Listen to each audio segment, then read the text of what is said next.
அத்தியாயம் 3 சதி ஆலோசனை. இந்த வம்புக்கார வள்ளி சாமியாரை பிடிச்சி வம்பு வளர்த்துக்கிட்டு இருந்தாலா, அந்த சமயத்தில் சரியா படகு வர சத்தம் கேட்குது. கேட்டோன்னே சிவனடியார் சொல்கிறார், அவங்க வந்துட்டாங்கன்னு நினைக்கிறேன் அப்படின்னு சொல்கிறார். இந்த படகு தோணித்துறையில் கட்டுற சத்தமும் கேட்குது. பார்த்தா பொன்னன் கதவை திறந்துக்கிட்டு வரான். நம்மளுடைய அருள்மொழி தேவியும் இளவரசர் விக்ரமனும் அந்த இடத்துக்கு சேர்றாங்க. நம்மளுடைய சிவனடியாரை பார்த்தோன்னே 2 பேருமே வணங்கி ஆசீர்வாதம் வாங்கிக்கிறாங்க. அப்போ பார்க்குறாரு சிவனடியார், ஒரு 6 வருஷத்துக்கு முன்னாடி சின்ன பிள்ளை, இளம் வயது பிள்ளையாக இருந்த விக்ரமன் இப்போ நல்ல தோற்றத்தோட ஒரு வீரனா, நல்ல தேஜஸோட, அந்த என்ன சொல்கிறது, கொஞ்சம் கூட குறைவில்லாத ஒரு வீர தீர செய்யக்கூடிய ஒரு வீரனாக தெரியறதை பார்த்தோன்னா அவர் பயங்கர சந்தோஷமாயிடுது.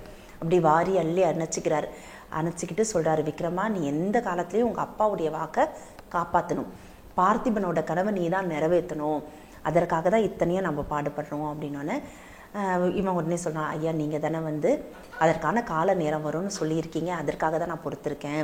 நேற்று எங்கள் அப்பா கனவுல வந்துட்டார். கனவுல என்ன சிராப்பள்ளி மலைக்கு கூப்பிட்டு போய் அங்கே காமிக்கிறாரு. என்னடா மகனே, இன்னும் இங்கே சிங்கக்கொடி தான் பறக்குது, நம்ம புலிக்கொடியை எப்போ பறக்க விடுவேன்னு கேட்குறாரு. இதுக்கு மேலே என்னால் பொறுமையாக இருக்க முடியுமா, நீங்களே சொல்லுங்கள் அப்படின்னு சிவனடியாரை பார்த்து நம்மளுடைய விக்ரமன் கேட்குறான். அப்போ கேட்டோன்னு சிவனடியார் சொல்கிறாரு, இப்போ உனக்கான நேரம் வந்துடுச்சு, இதுக்கப்புறம் நான் உன்னை தடுக்க போகிறதில்ல. இது வரைக்கும் நான் தடுத்தேன், வேண்டாம் கொஞ்சம் பொறுமையாயிரு அப்படின்னு சொல்லிட்டு தடுத்தேன். ஆனால் அதற்கான வயதும் காலமும் இப்போ வந்துடுச்சு.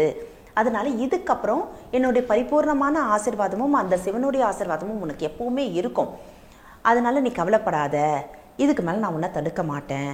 ஆனால் நீ ஒரு விஷயம் சொல்லு, எந்த தைரியத்தில் நீ இதெல்லாம் செய்ய போகிற அப்படின்னோடனே, இல்லையா நான் இந்த புரட்டாசி பௌர்ணமி வரப்போகுது, வந்ததுன்னு வச்சுக்கோங்களேன், அன்றைய தினம் நான் என்ன பண்ணுவேன், மேலே போயிட்டு சிராப்பள்ளி மலை மேலே ஏறி அந்த சிங்கக்கொடியை அகற்றிட்டு புலிக்கொடியை நானே பறக்க விட்டுருவேன் அப்படின்னோடனே, சரிப்பா, கொடியை பறக்க விடுறதெல்லாம் அப்படி ஒன்றும் பெரிய விஷயம் இல்லை.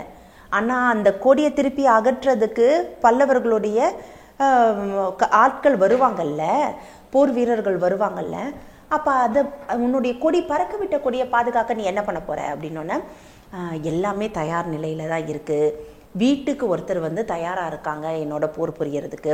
புரட்டாசி பௌர்ணமி அன்னைக்கு எப்போ போய் நான் கொடியை எங்களுடைய புலிக்கொடியை பறக்க விடணும், அன்றைக்கி பகிரங்கமாக என்னுடைய படையில் சேர்றதுக்கு அத்தனை இளைஞர்களுமே ஆயத்தமாக தான் இருக்கிறாங்க. அதனால் அன்றைய தினம் நாங்கள் பல்லவர்களுடைய படைகளை துவம்சம் பண்ணுவோம், இதில் எந்த ஒரு மாற்று கருத்துமே இல்லை, நிச்சயமாக நாங்கள் இதை செஞ்சே முடிப்போம், அதற்கான எல்லா பணிகளும் ஆயத்த நிலையில் இருக்குன்னொன்னே, இப்போ சிவனடியார் ரொம்ப பொறுமையாக கேட்குறாரு, நீ வசந்த மாளிகையை விட்டு வெளியிலேயே வரதில்லை, அப்படின்னும்போது யாரை சந்திச்ச, யார் இந்த படையெல்லாம் தயார் பண்ணுறா, இந்த படை வீரர்கள் தயார் நிலையில் இருக்காங்களா இல்லையா, அவங்களால போர் செய்ய முடியுமா, என்ன மாதிரியான நிலையில் பல்லவர்களுடைய சைனியம் இருக்குது இங்கே, இது எதுவுமே தெரியாமல் வசந்த மாளிகையை விட்டு நீ வெளியில் வரதில்லை, மிஞ்சி போனால் என்னை பார்க்க இங்கே வர தோணித்துறைக்கு நான் வரும்போது வர, இப்படி இருக்கும்போது நீ எந்த தைரியத்தில் இதெல்லாம் செய்கிறனோன்னு, சித்தப்பா தான் இந்த படைக்கெல்லாம் தயார் பண்ணுறாரு அப்படின்னோன்னு சிவனடியாரோட முகம் ஒரு மாதிரி கலங்கிடுது, சுருங்கி போயிடுது. யார், மாரப்ப பூபதியா அப்படின்னு கேட்குறாரு.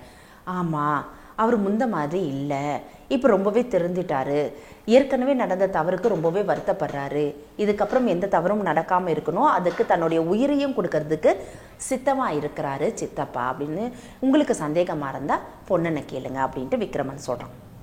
சொன்னோன்னா பொன்னன் சொல்கிறாரு, ஆமாய்யா, அவர் மனது மாறி இருக்கிற மாதிரி தான் தெரியுது, எல்லா வேலைகளையுமே அவர் தான் செய்கிறாரு, இன்னும் எத்தனை காலம் பொறுமையாக இருக்க முடியும், எங்களுடைய விக்ரமனை நாங்கள் மகாராஜாவாக பார்க்கக்கூடாதா, பார்க்குறதுக்கான காலம் நெருங்கிடுச்சு இல்லையா அப்படின்னோடனே இவர் சொல்கிறார், இதுக்கு மேலே நான் தடுக்கலை, ஆனால் உங்கள் அப்பா உங்ககிட்ட என்ன கொடுத்துருக்கிறாரு, உங்களுடைய பழங்கால உடைவாள் கொடுத்துருக்கிறார், வீர தீர புரிந்து பல சாம்ராஜ்யங்களை கைப்பற்றின உங்களுடைய மூதாதையோருடைய வாள் அது, அந்த வாளையும் திருக்குறளையும் உனக்கு கொடுத்துருக்கிறாரு. அதில் என்ன சொல்லியிருக்கிறாரு வள்ளுவ பெருமான், எண்ணி துணிக கருமம் துணிந்த பின் எண்ணுவோம் என்பது இழுக்குன்னு சொல்லியிருக்கிறாரு.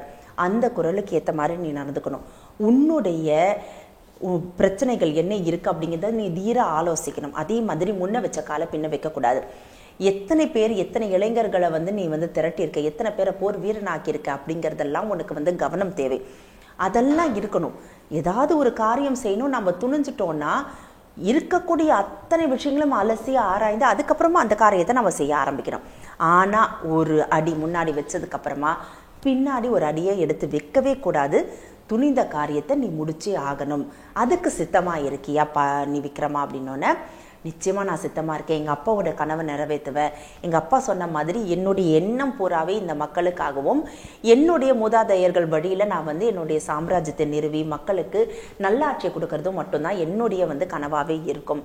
அப்பா கனவை நான் நிச்சயமாக நிறைவேற்றுவேன். எல்லாத்துக்கும் ஆயத்தமாக இருக்கேன்னொன்னே, நிச்சயமாக என்னோடய ஆசீர்வாதம் உனக்கு இருக்குது. புரட்டாசி பௌர்ணமி அன்னைக்கு என்ன நிகழ இருக்குது அப்படிங்கிறத பார்க்கலான்னொன்னே காலில் விழுந்து நமஸ்காரம் பண்ணி ஆசீர்வாதம் வாங்கிக்கிறான்.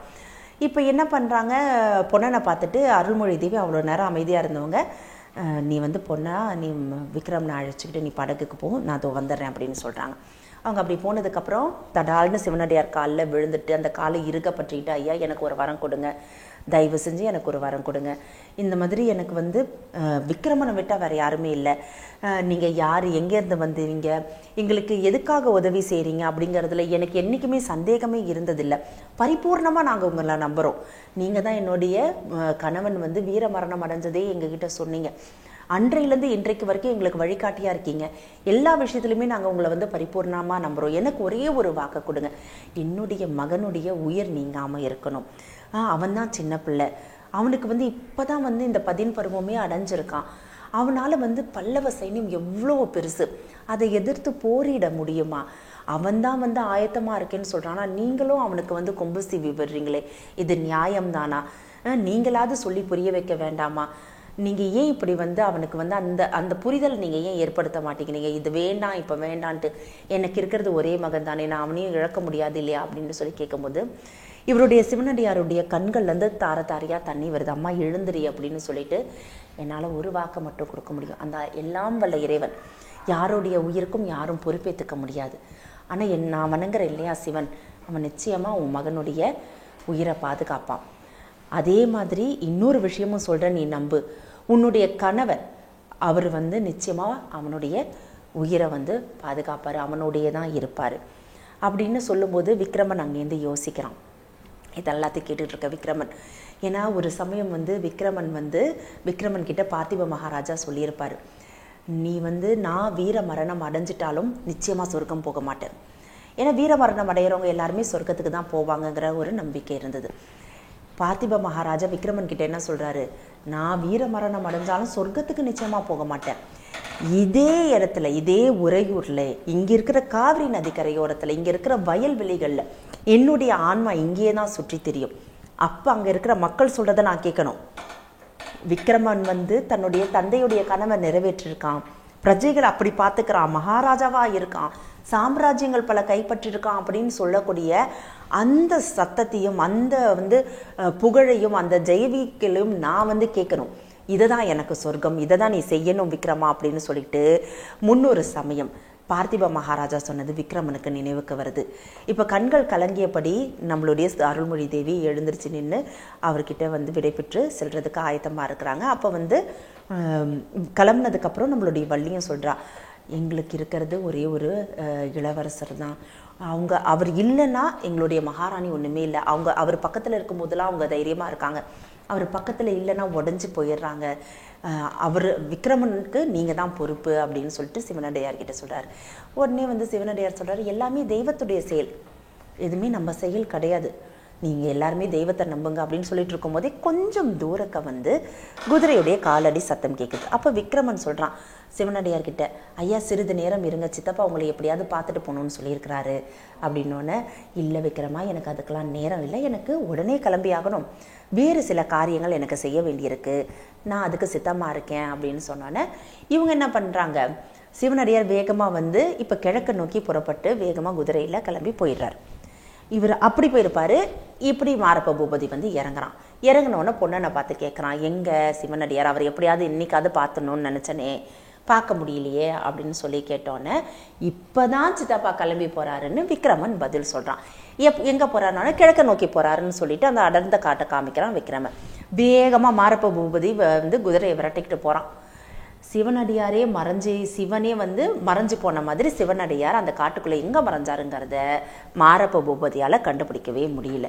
சுற்றி முற்றி பார்த்துட்டு மறுபடியும் தோணித்துறைக்கே வந்து சேர்ந்துடுறான். இந்த தகவல் உங்களுக்கு பிடிச்சிருந்தா லைக் பண்ணுங்க, உங்க ஃப்ரெண்ட்ஸுக்கு ஷேர் பண்ணுங்க, மறக்காம எங்க சேனலுக்கு சப்ஸ்கிரைப் பண்ணுங்க.